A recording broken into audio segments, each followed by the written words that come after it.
Welcome to the Slop Farm. Enjoy the video. In this video, I will explain how to make an Eisenhower Matrix in Notion. This powerful tool helps you prioritize tasks by urgency and importance. First, understand the 4 quadrants. Do first, schedule, delegate, and eliminate. To begin, open Notion and create a new page. Title it Eisenhower Matrix for clarity. Next, add a database to this page, choosing the table layout to start organizing your tasks effectively.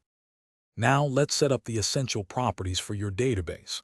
First, add a name property to describe each task clearly. Crucially, create a quadrant select property with 4 options.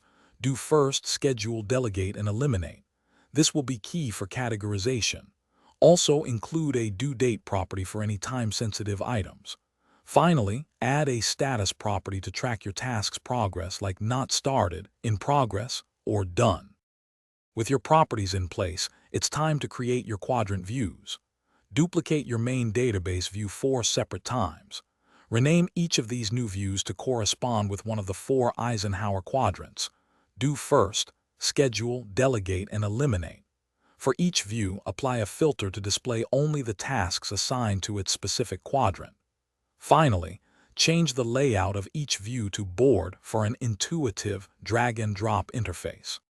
Now that your Eisenhower Matrix is set up, let's talk about managing it. Actively drag and drop tasks between quadrants as their urgency or importance changes. Make it a habit to regularly review your matrix, perhaps once a day or once a week, to ensure all tasks are correctly categorized. Prioritize completing tasks in the Do First quadrant and scheduling those in the Schedule quadrant. Delegate or eliminate tasks in the remaining 2 quadrants to boost your overall efficiency. Thanks for watching. Consider subscribing if we helped you today.